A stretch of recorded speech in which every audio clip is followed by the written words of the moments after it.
Hello everyone, Matt Watson here from CarWow, and I'm here with the new BMW M8, and of course I'm going to give it a jolly good reviewing. And to do that, I'm going to talk you through the design upgrades, classic M door mirrors, show you around the cabin. All right, mate. Measure its performance. That bucked off the line. Test it on track. No, too late. Drive it on road.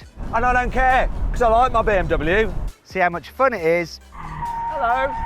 And of course, yeah, I'm going to poke it with a stick. I'm going to need a bigger one. Anyway, on with the video. So I'm sat on an empty racing circuit on the start-finish straight with the new M8 competition. I've got my specialist timing gear up here. The car is in its sportiest settings.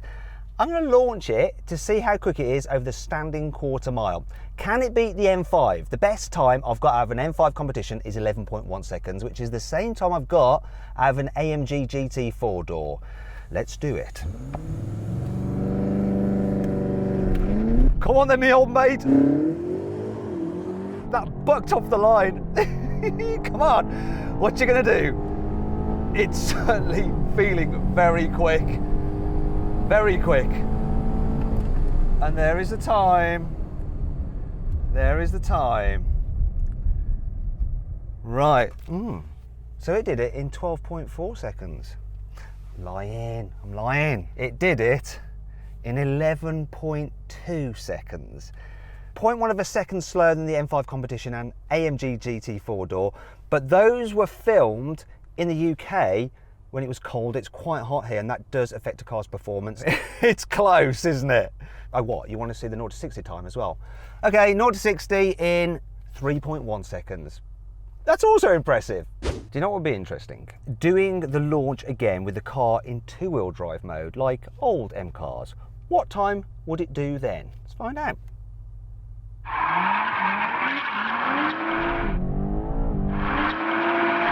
Well,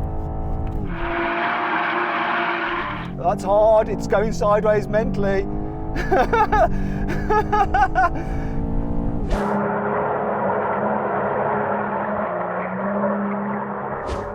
Yeah, that did it in 15 seconds. God, that smells. And 0 to 60, 8.3 seconds. And almost crashed into the wall, which would have been bad. Now, let's talk about this car's design upgrades over the normal 8 Series. So the M8 gets a slightly shorter rear spoiler, which is a bit more kicked up.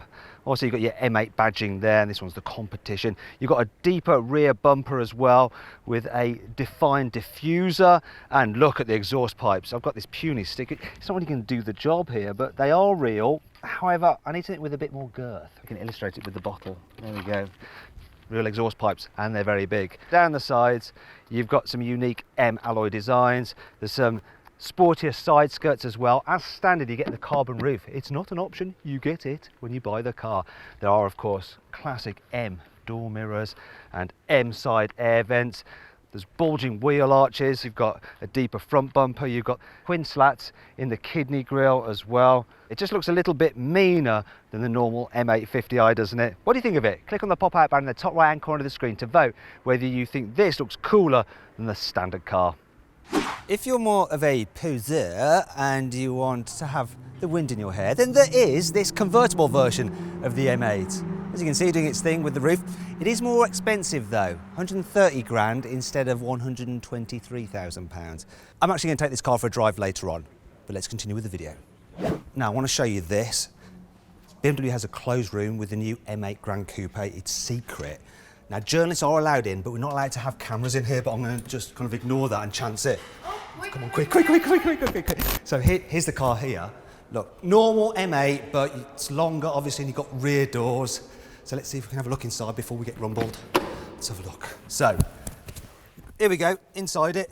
Excuse me, what are you doing? Stop filming. Can we just film it a little bit? No, you're not allowed to film. Come on, it's just for the video of the M8. The M8 has some upgrades here on the inside. So you get an M-specific gear selector, and it has 3 settings for the ferocity of the gear shifts. These buttons here are slightly different as well, and you get a red starter button. Yes, there's also some M specific dials on the digital driver's display. You get an M Sport steering wheel with some M stitching and badging. There's carbon fibre on the centre console. You also have an M8 badge here and on the sills and up here on the seat, and that illuminates in the dark. It looks really cool. You obviously get M Sport seats as well, which are more body hugging than the ones in the M850i. Plus, if you have the competition version, you can get two-tone seats if you want it to look like you spilt chicken korma. The competition also gets Alcantara headlining, which is nice to stroke. As with the normal 8 Series Coupe, it's still pretty crap in the back. The boot is more spacious though. Ta-da! So you can fit some stuff in there, so long as it fits through this gap, which is actually quite narrow, which does make it a little bit awkward to pack. And that brings me on to 5 annoying things about the M8. You have to pay extra for automatic cruise control with auto steer, which is a bit of a rip-off considering this car's price and the fact it comes as standard on a Toyota Corolla. Having had an M850i as a daily driver, I fell in love with its crystal gear selector, but you can't get it at all on the M8, which it's a shame. If you want to go topless in the M8, the bad news is that the convertible adds over 100 kilos to the car's weight, which isn't ideal. Also, for some reason, the gesture control for the infotainment system doesn't operate in the convertible. The M8 costs £25,000 more than the M850i, which is about the same price as a 1 Series. Yes, you do get a lot of upgrades, but really out there on the road, do you need them? Will you benefit? I'm not sure that you will. If you've got the normal M8, you have to pay extra if you want the M Sports exhaust. Though it does come as standard on this competition version. That said, it's not as loud as it could be due to new and annoying European noise regulations. So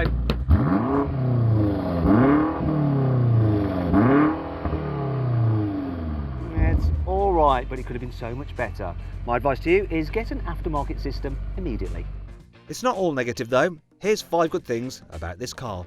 There's some special M buttons here, M1 and M2, and you can configure them for the engine response, the chassis, the steering, the 4-wheel drive system and the brake. You can actually alter the responsiveness of the brake. Though, just to be clear, when you give it full beans on the brake, you do get maximum braking no matter what mode you're in. The M8 has some serious chassis upgrades over the M850i. So let's start at the front. You have stiffer springs, high performance dampers, the car also sits lower to the ground, and the stiffer anti-roll bars as well.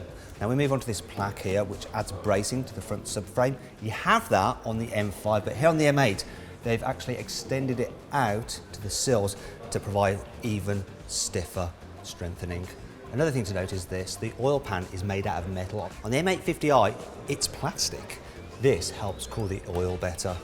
Moving to the rear, you have some more chassis bracing you don't get on the M850i, and once again improved suspension and stiffer arms for the suspension as well. That all does help with the handling. We've also got an M differential, which is higher performance than the differential you get on the M850i, and it's made out of aluminium, which cools it better than the steel version you get on the standard car. Then there's the brakes. So they're improved in terms of the pistons, the calipers, and also the brake pads and the discs over the normal M850i, but you can also get carbon ceramics, which you can't on the standard car. Finally though, the track at the rear is slightly wider, which helps improve the stability. This car may be 4-wheel drive, but you can put it into 2-wheel drive if you want to be a little bit naughty.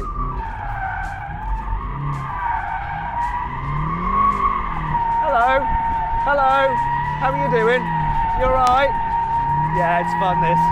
The competition version of the M8 gets some stiffer engine mounts, more camber on the front wheels for improved lateral grip, and a track mode for the infotainment system, which basically turns it off, and the stereo so you're not distracted for maximum focus on lap times. The M8 has a 4.4 litre twin turbo V8, which is similar to that in the M850i, but completely reworked. So new turbos, new exhaust system, new pistons, pretty much new everything. As a result, it puts out 600 horsepower in the normal car and 625 horsepower in the competition. Torque is 750 Newton meters, and it drives all 4 wheels via an 8-speed torque converter automatic gearbox. All right then, let's kick off the driving section by driving the M8 on track, because it's an M car. Makes sense, doesn't it? Now what I'm going to do is press this button to put it into M2 mode, and I've got the car set up in its sportiest setting. DSC is off, but I've got 4-wheel drive on rather than 4-wheel drive sport, because Four-wheel drive sport is a bit more rear biased. It's good for making the tail wag, bit of a laugh, but you'll be faster in four-wheel drive mode. I am changing the gears myself and it's on maximum attack. And oh my God, this thing pulls ass up the straight, it really does. It's got these brakes, it's a tight turn, this one, it's a hairpin. This is a heavy car, 2 tons. It does a good job on the brakes and it just grips, stays flat. There's no hiding its mass. It doesn't feel as playful or as race car-y as an M4 competition, but it's good. It's sharper, I think, than the M5, definitely. That lower centre of gravity helps it, but so does the extra bracing. Whoa! Let's be honest though, not many people will be taking their M8s on track, not like they would do in their M4s, but you can do it if you want it to. Let's head out onto the road now and see what it's like there, because that's what really matters, isn't it? So here we are then, out on the road in the M8, and the fact you've got less runoff and the corners are tighter, it amplifies this car's performance. It feels even quicker out here. You don't notice the weight quite so much either because you're going a bit slower, but you notice the performance more. So when you put your foot down, it's like, oh my God, off we go again. This car does feel noticeably more aggressive, sharper, more fun than the M850, which I had for 3 months. I know that car really well. I've got all the settings in sport, so for most things it's mid-table, like the throttle response, but obviously the suspension is in its sportiest settings. Yes, this definitely performs as you want an M car to out on the road. All right, it's time for the sensible and slightly boring bit, but bear with me, because if you're buying one of these cars, you are going to end up driving it on normal town roads. I'm just going to put the gearbox into less aggressive mode and, heck, automatic drive. Don't have to change gears myself. I've got everything else in comfort apart from the engine, which I'm not going to put in efficient, because why the f would you do that in an M car? Not going to do it. But the suspension is in comfort, that's the main thing. And I'm just going over a pretty nasty bit of road here. This does feel stiffer than the M850i. Not quite as comfy, but it's not a backbreaker. This is awful, this bit here. Oh. And it dealt with it fine. Yes, you can live with this driving around town every day, no problem at all, which is what you want, yet again, from your M car. Now, there's only one last place to test it, but I'm going to jump into a different one for that. You know what? When you got everything dialed back into comfort mode, this M8 is a really comfy cruiser. It's especially nice in convertible format when the sun's shining. Just have the roof down, not too much wind buffeting. Yeah, it's lovely, relaxing. But if you suddenly need to get a move on, you floor this thing and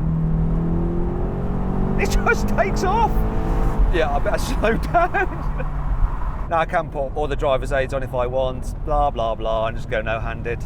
And then just kind of adjust my cap, make sure I don't look too much like a BMW d***. But I guess I do. And I don't care, because I like my BMW. It's awesome. Yeah, oh, yeah, shouldn't do that. Yeah, don't copy me. Disclaimer, don't copy, it's bad. Always keep your hands on the wheel, even if you have the clever cruise control.